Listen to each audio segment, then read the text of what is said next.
Earrings பிடிக்காத லேடிஸே இருக்க மாட்டோம். அதுவும் இந்த மாதிரி க்யூட்டான கொரியன் இயரிங்ஸ் பிடிக்காத லேடிஸ் யாராவது இருப்பாங்களா? ஸோ இப்போ பார்த்தீங்கன்னா மிந்த்ராவில் வந்து இந்த மாதிரி இயரிங்ஸ் கலெக்ஷன்ஸ் வந்து நிறைய ஆஃபரில் போயிட்டுருக்கு. ஸோ மிந்த்ராவில் வந்து பார்த்தீங்கன்னா இப்போ அதோட பர்த்டே பிளாஸ்ட் வர்றதுனால 28 நைட்லேருந்து உங்களுக்கு நிறைய ஆஃபர் ஸ்டார்ட் ஆயிரும். ஸோ இதே வந்து பார்த்தீங்கன்னா ஸ்டைல் கேஸ்ட் ரிவால்ட் இது வந்து எஸ்பெஷலி மிந்த்ராவில் மட்டும்தான் இந்த இயரிங்ஸ் கிடைக்கும். நீங்கள் வேறு எங்கேயுமே இதை வாங்கிட முடியாது. ஸோ இது எல்லாமே பார்த்தீங்கன்னா உங்களுக்கு இம்போர்ட்டட் ஐட்டம், க்யூட்டான கொரியன் கலெக்ஷன்ஸ்.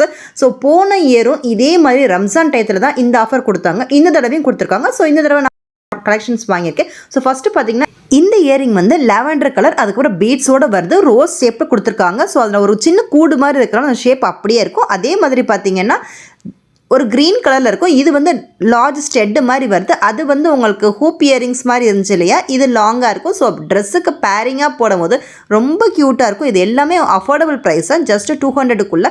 ஸோ அவங்களோட க்ரைட்டீரியா நம்ம மீட் பண்ணும்போது பார்த்தீங்கன்னா உங்களுக்கு ஆஃபர்லையும் கொடுப்பாங்க. ஸோ இது வந்து எல்லாமே லைட் வெயிட் தான். இந்த பிங்க் வந்து பார்த்தீங்கன்னா ரொம்ப ரொம்ப லைட் வெயிட்டு க்யூட்டாக இருக்கும். கலருக்கு கோல்டு கலரோட பேர் பண்ணும்போது ரொம்ப அழகாக இருக்கும்.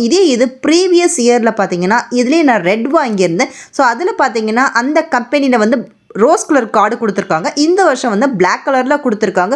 ஸோ இது எல்லாமே க்யூட்டாக இருந்துச்சு. இன்னும் நிறைய இருக்குது. பட் இது வந்து நான் ப்ராடக்ட்டை வந்து ரிட்டர்ன் பண்ணிவிட்டேன். பார்க்கும்போது பார்த்தீங்கன்னா கொஞ்சம் பெருசாக இருந்துச்சு. ஆனால் வரும்போது பார்த்தீங்கன்னா ரொம்ப குட்டியாக இருந்துச்சு. எனக்கு வந்து பெரிய ரிங்ஸ் போடுறது தான் பிடிக்கும். என்னோடய இயரிங் கலெக்ஷன்ஸ் வந்து நான் அவ்வளோ கலெக்ஷன்ஸ் வச்சுருப்பேன். ஸோ எல்லாமே பெரிய ஜிம்கா போடுறது தான் எனக்கு பிடிக்கும். இது ரொம்ப குட்டியாக இருந்ததுனால இந்த ப்ராடக்ட்டை மட்டும் நான் வந்து ரிட்டர்ன் பண்ணிவிட்டேன். ஸோ இது எல்லாமே பார்த்தீங்கன்னா நீட்டான பேக்கிங்கில் ஃப்ராகைல் அப்படிங்கிற ஒரு இதோடு வந்துடும். ஸோ உங்களுக்கு வந்து இது வந்து இம்போர்ட் பண்ணுறதுனால வர்றதுக்கு ரொம்ப லேட் ஆகும். பட் ஒர்த்தோட வெயிட்னு சொல்கிற மாதிரி கரெக்டாக இருக்கும். ஸோ அதோட இது வந்து எக்ஸ்ட்ரா வாங்கியிருந்தேன் இந்த ஜிம்கா வந்து. ஸோ 150க்கு எக்ஸ்ட்ரா வாங்கினா தான் அந்த கூப்பன் எனக்கு அவைலபிள் வருங்கிறதுனால இது வாங்கியிருந்தேன். இது பிளாக் மெட்டல் தான். ஸோ ஓவராலாக இந்த கலெக்ஷன்ஸும் உங்களுக்கு எந்த கலெக்ஷன்ஸ் வந்து உங்களுக்கு பிடிச்சிருக்குன்னு சொல்லுங்கள். ஸோ இதெல்லாம் வெயிட்டாக இருக்குன்னு நினச்சிங்கன்னா இந்த மாதிரி ஸ்டிக்கர், அப்புறம் இன்விசிபிள் இயர்ச்சி இதெல்லாம் போட்டு கூட நம்ம அட்ஜஸ்ட் பண்ணிக்கலாம். ஆனால் அந்தளவுக்கு வெயிட் இல்லை. ஸோ பார்ட் 2 வேணால் கமெண்ட் பண்ணுங்கள். நான் போன இயரில் வாங்கினதும் இந்த இயரில் வாங்கினதும் நெக்ஸ்ட் அப்லோட் பண்ணுறேன்.